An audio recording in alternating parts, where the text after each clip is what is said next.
Здравствуйте, друзья! Сегодня у нас без преувеличения, если верить статистике, любимая рубрика зрителей моего канала. Это малоизвестные фильмы 2019 года. Вы всегда по достоинству оценивали видео на эту тему, много просмотров, много лайков, за что я вам безумно благодарен. Надеюсь, и в этот раз не разочарую, как и меня не разочаровал отличный космический экшен Star Conflict. У любителей космоса появилась возможность не только смотреть, а и лично изучать просторы Вселенной на любом из сотен разнообразных космических кораблей. Кстати, каждый корабль можно прокачать уникальным оружием и модулями. Если ты одинокий волк, борозди просторы Вселенной и сражайся за ресурсы с другими игроками в одиночку, или же зови друзей и создайте свой собственный межзвездный флот.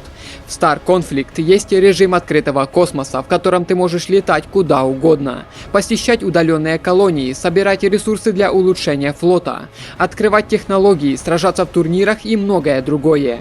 Качай игру абсолютно бесплатно по моей ссылке в описании и получай ценные бонусы. Не теряй времени и начни свой звездный путь прямо сейчас. Ну что ж, начнем с тихого места на минималках, его младший побратим «Фильм Молчание».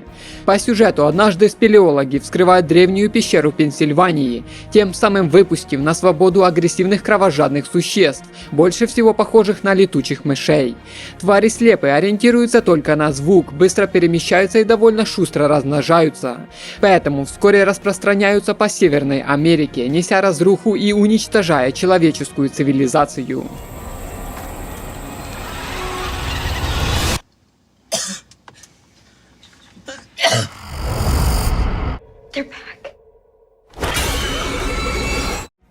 Экранизация реальной истории о храброй девушке, которой удалось невозможное. Лента под названием «Поверьте мне. Похищение Лизы Маквей». Фильм рассказывает о 17-летней девушке, живущей в неблагополучной семье. Но как будто мало ей этих испытаний, однажды, возвращаясь домой, девушку еще и похищает неизвестный мужчина. Оставшись с маньяком один на один, находясь в стрессовой ситуации, Лиза понимает, что если ее кто и может спасти, то это лишь она сама. Да в этом живи.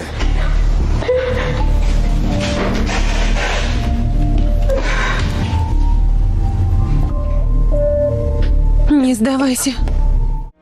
Неплохой боевик, который поможет скоротать вечерок любителям этого жанра, фильм в упор.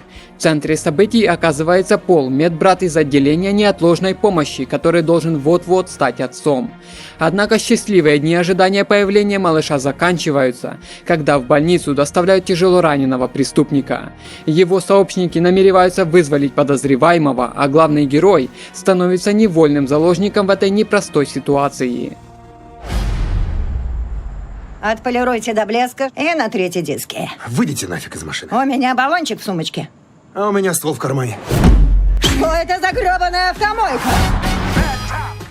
Французская криминальная комедия с элементами боевика «Плейбой под прикрытием» понравится многим любителям черного юмора и шуточек для взрослых. Согласно сюжету, частный детектив и ловелас по совместительству, известный как городской охотник, по просьбе своей эффектной и неприступной напарницы соглашается взяться за запутанное дело, а именно защищать изобретение под названием «Духи Купидона», которые способны влюблять в человека, что ими обладает.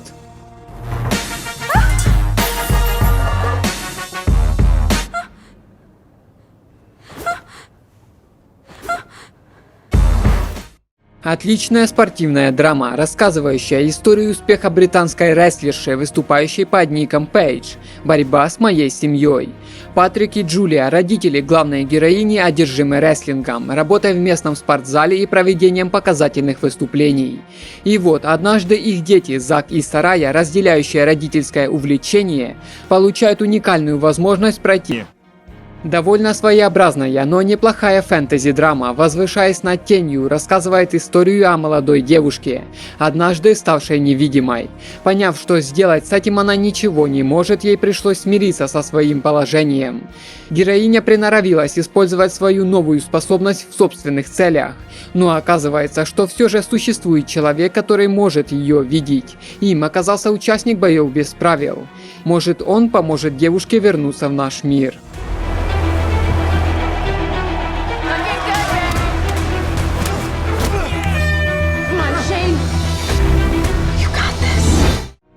последние годы заметна тенденция снимать фильмы биографии известных писателей. На этот раз это история жизни столпа британской фантастической литературы Джона Толкина. Наиболее легендарные его произведения «Хоббит» или «Туда и обратно», «Властелин колец» и «Сильмариллион». Сперва потеря матери в 12 лет, потом участие в Первой мировой.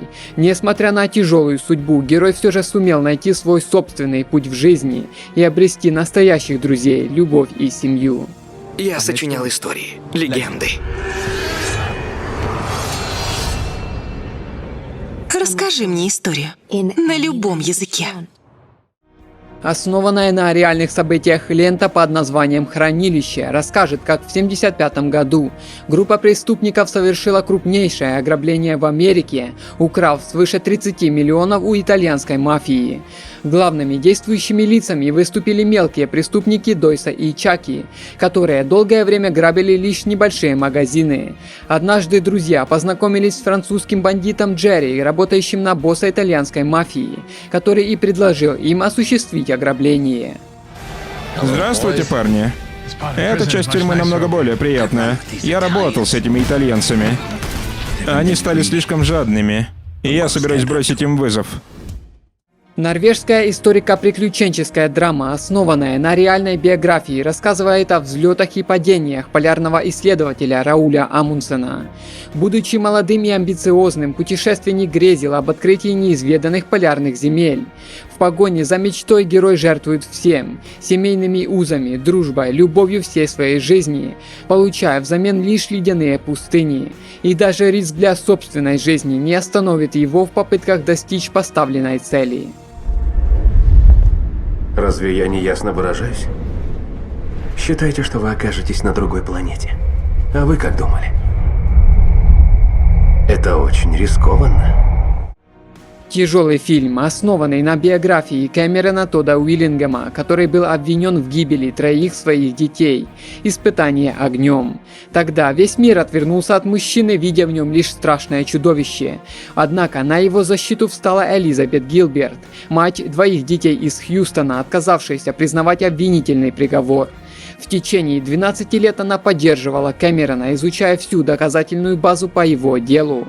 В итоге история закончилась на том, что... Я понимаю, почему ты всегда злой. Да, и почему же? Потому что ты тут тоже заключенный. Ты не на дне, но ты и не наверху. Ты где-то в серединке. Здесь я даже не знаю. Мне фильм в общем понравился, потому что тема, которая затрагивается в картине, не часто встречается в последнее время, но рейтинги вы сами видите. В общем, ассимиляция. Сюжет строится вокруг Зака и Рэнди, приятелей, которые и представить себе не могли, в центре каких загадочных событий окажутся уже совсем скоро. Все началось с двух, на первый взгляд, никак не связанных между собой вещей: появление необычных насекомых и странного поведения некоторых горожан.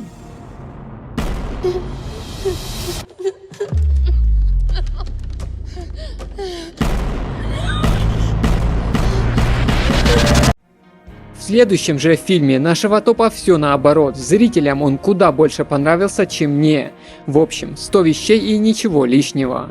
По сюжету лучшие друзья Пауль и Тони, находясь буквально в шаге от богатства, наспор отказывается от всего своего имущества, чтобы доказать: вещи не имеют над парнями никакого влияния. Ставки высокие, а их пари оказывается под угрозой, когда на горизонте появляется симпатичная девушка и возможная потеря выгодного контракта. Тут мы еще раз написали вам правила. Ты и дня без своего барахла не проживешь. 100 дней. Я больше не могу. Этот день никогда не кончится. Сейчас без четверти 9. Вольная адаптация романа «Красная Джоан», повествующего о Мелите Норвуд, британке, которая почти 40 лет передавала в США секретные документы. Код «Красный». С первого взгляда Джоан Стэнли ничем не примечательная старушка. Однако визит агентов МИ-6 с обвинениями в госизмене доказывает, что это вовсе не так. Во время допроса Джоан возвращается к событиям своей молодости, когда она, будучи студенткой Кембриджа, была привлечена к работе над сверхсекретным проектом. Расщепив один атом, мы... получаем огромное количество энергии. Это конец всем войнам. Помоги русским. Эта бомба должна быть у всех. Ну что ж, а теперь перейдем к азиатской рубрике, которой также есть чем вас порадовать. И начнем мы с киноленты «Паразиты». Это тот фильм, которому устроили стоячую овацию на 15 минут на Каннском кинофестивале. В общем, обычное корейское семейство, которое жизнь не балует. Однажды сын получает возможность поработать репетитором английского у старшеклассницы в богатой семье.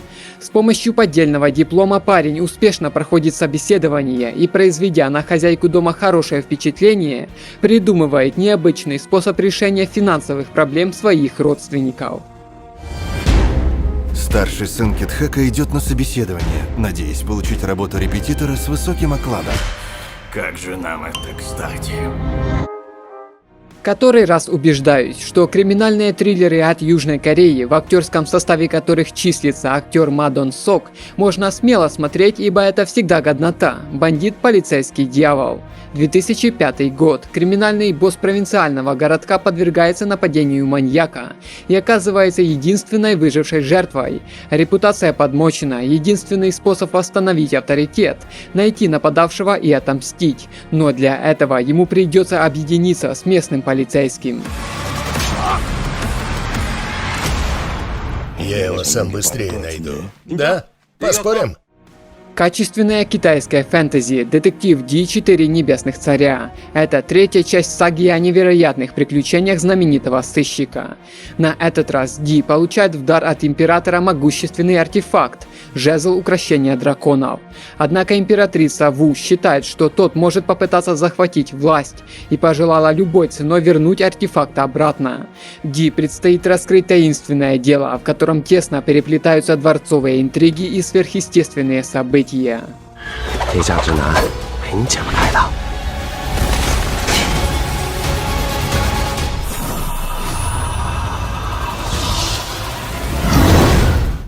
«Изгоняющий дьявола» на корейский лад, фильм «Божественная ярость», повествует о Йон Ху. Когда тот был ребенком, его отец, полицейский очень религиозный человек, погиб при исполнении. С тех пор парень живет затаив на Бога обиду. Он не любит сближаться с людьми и предпочел реализоваться в смешанных единоборствах. Однажды на ладони Йон Ху проступает стигмат, и с тех пор по ночам его приходят мучить потусторонние сущности. Пытаясь разобраться в происходящем, парень встречает священника-экзорциста.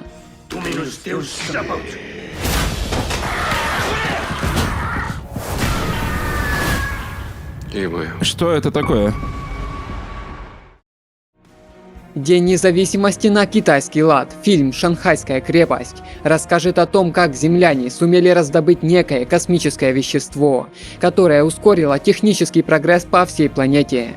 Однако это вещество интересует и другие цивилизации с других планет, и настроены они отнюдь не дружелюбно. Пришельцы разрушили все крупные города, но Шанхай, накрытый защитным куполом, не сдается. Инопланетяне готовятся к финальному штурму, однако человечеству есть чем ответить.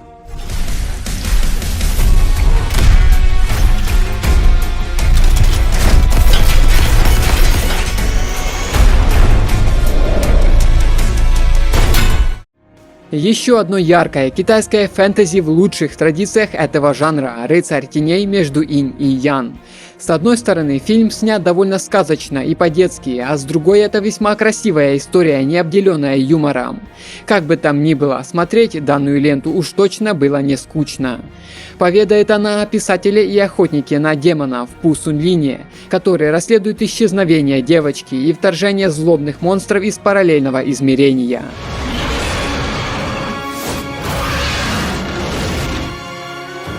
Небеса и земля и праведный путь победят. Заточить. Фильм, который я позиционирую никак иначе, как женский онгбак. «Фурия» поведает о бывшей главе преступной группировки. Она залегла на дно в сельской местности, родила девочку и наслаждается простым женским счастьем.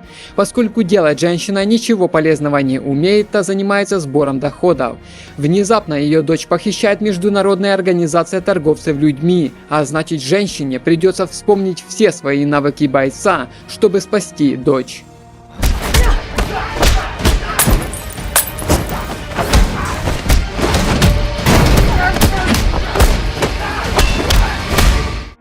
Ну и по традиции еще несколько фильмов, не сумевших пробиться в основной топ, но не рассказать о них я все же не могу. «Однажды в Стокгольме» – реальная история, как в 1973 году одетый ковбоем мужчина захватывает крупнейший шведский банк, взяв в заложницы 2 сотрудниц. «Сестра» – южнокорейский боевик, по сюжету которого женщина мстит за похищенную младшую сестру. «Некромант» – средняя фантастика, согласно сюжету которой мужчина пробуждает в себе способность видеть призраков и становится охотником за демонами. «В поисках Стива Маккуина» – история, как в 1972 году банда воров решает обчистить незаконные предвыборные фонды Ричарда Никсона. «Когда ангелы спят» – тяжелый фильм о том, как благополучная жизнь мужчины резко меняется, когда тот однажды ночью сбивает девушку. «Лучшие враги» – история о невероятной дружбе между чернокожей правозащитницей Энн Эдуотер и членом Ку-клукс-клана Клейборном Эллисом. «Курорт для ныряльщиков в Красном море» – правдивая история о миссии израильской разведслужбы, которая в 80-х годах перевезла в Израиль несколько тысяч угнетенных евреев из Эфиопии. «Побег из сумасшедшего дома» – история Нелли Блай. Правдивая история, как молодая журналистка, симулировав шизофрению, попадает в психиатрическую лечебницу, чтобы рассказать миру об ужасах, творящихся там. «Ангел мой». По сюжету уже как несколько лет Лиззи не может смириться с потерей дочери, но однажды она знакомится с чужой девочкой и принимает ее за своего потерянного ребенка. «Город лжи». История о расследовании гибели рэпера Тупака Шакура. Ну и напоследок «Совершенство». Неплохой триллер, показывающий, до чего может довести в творчестве противостояние между 2 виолончелистками. Ну что ж, надеюсь, вам понравилось видео. Если да, не забудьте поставить лайки и подписаться на мой канал. Будем вместе изучать удивительный мир кино. Всего доброго!